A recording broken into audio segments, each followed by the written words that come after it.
Hey everyone, Sparrow here. Welcome to a very special episode as we celebrate not one, but two huge milestones on the channel. Thanks to all of you, we have hit 2,000 subscribers as of a week ago, which is just absolutely incredible. I can't thank you all enough. And secondly, June 21st was the 1-year anniversary of the channel. That's right, the first episode of True North Sanctuary aired on June 21st, 2023, and that is so wild to think about. Since then, the channel has seen a finished series, the next installment of that series, an entirely new challenge mode series, various other Planet Zoo builds, and different cozy games too. This is, however, primarily a Planet Zoo channel, so for today's celebration, I'll be counting down the top 10 habitats I've built in the game. Let's get started.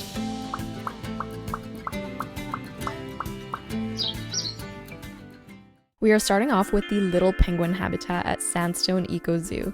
This is the entrance animal for SEZ and also the first animal I built from the Oceania DLC. It was quite a quick build because I thought I would have time to alternate between TNS and SEZ, publishing 2 videos a week, but that turned out to be impossible. So I do wish I had more time to spend on this enclosure, but I think it stands up decently well. The penguins have a beach to waddle about on, a deep outdoor pool to dive into, and an indoor pool, the first I ever built. Before we head into the next one, I just wanted to let you know that all videos of these builds will be linked in the description below should you wish to support me further and check them out. Number 9 may come as a bit of a surprise, but here is the Witch's Hut from the D&D series. This one earns a spot on the list because it was the first time I did something this themed in-game, and the first time I really leapt into making a bunch of custom items. If we take a quick turn around the interior of the Witch's Hut, you'll see plenty of custom-made items including shelves, books, and drying herbs, as well as a custom cauldron, spellbook, and broom for that magic touch. I also really love the story I came up with for this build, a story of a long-lost love, and had lots of fun populating the map with animals including the witch's familiar, trapped souls in the garden, and the monsters of the swamp. The gift shop at True North Sanctuary came together not long before the souvenir shops were released, but it still stands as the original today because I never updated it. Though this build does use a lot of workshop items, the A-frame architecture and many of the interior details are my own, including the cozy cafe design and custom signage throughout. I definitely spent hours making sure all of the souvenirs came in the TNS colors, and I am super happy with how it turned out. This is the perfect place to stop as you wander through the sanctuary.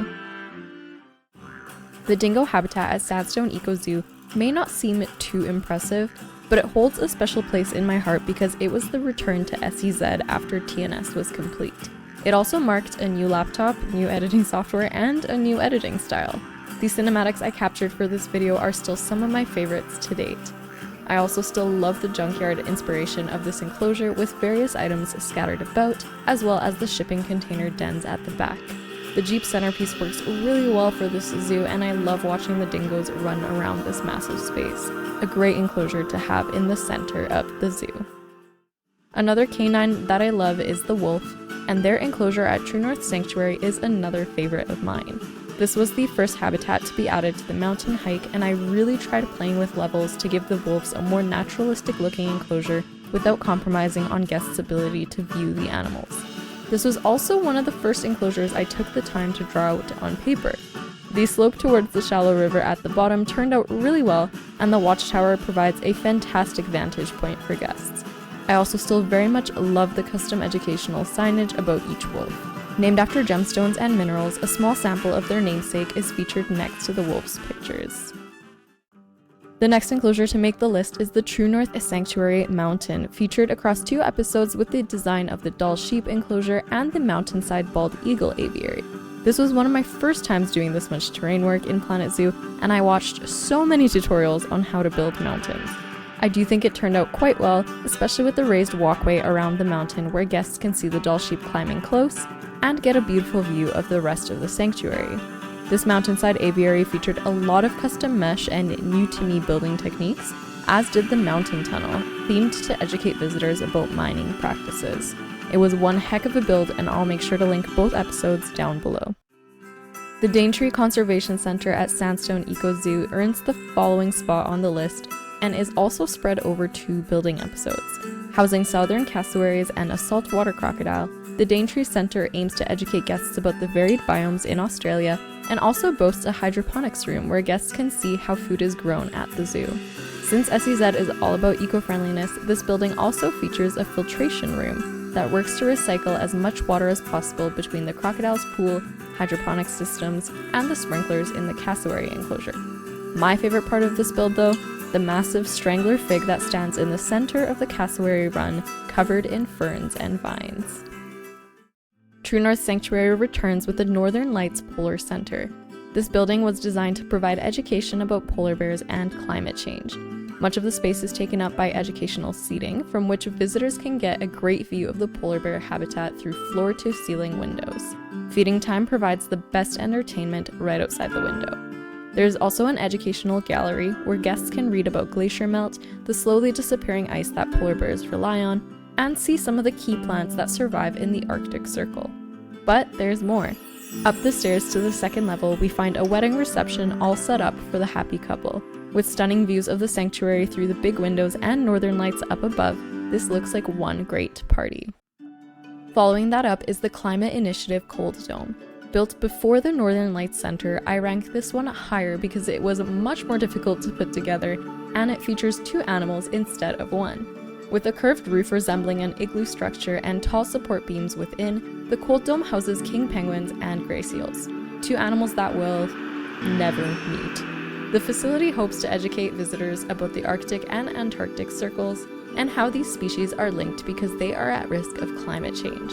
There is also signage about polar bears, seals, and penguins because you will never see a polar bear eating a penguin. It's just not geographically possible. But you can get a glimpse of the polar bear through a small viewing window into its separation yard. The penguins swim happily about in their massive pool, and the gray seals can be seen both in the water and on land, as well as in their backstage area. The exterior is just as beautiful in my opinion, with an outdoor pool for the seals and partial underwater viewing. The final and top build is the Mimi Night House at Sandstone Eco Zoo. This was a beast of a construction meant to use a type of construction called rammed earth, a massive building housing 4 habitat animals and 1 flying fox exhibit. The Night House turns the lights off during the day to allow guests to see these animals exhibiting their nocturnal behaviors. The wombats and Tasmanian devils have access to outdoor runs as well, but they generally like to hang out inside or in their burrows. Through the main doors, we enter to see a big, beautiful tree adorned with various plants, ferns, and vines. It towers over a space called The Burrow, where guests can see the animals of the Night House in their burrows and feel like they are also in an enclosed underground space. The Tasmanian devils have tall viewing windows, as they are carnivores, and plenty of undergrowth to root through if they desire. At the end stands a shack with a hidden toilet, and across the way is the platypus beach and pool. The flying foxes flit about in their exhibit, which guests cannot walk through, but they can admire from afar. The kiwi habitat is enclosed with 2 viewing windows, as kiwis are very sensitive to noise and we want to make sure we're taking great care of them.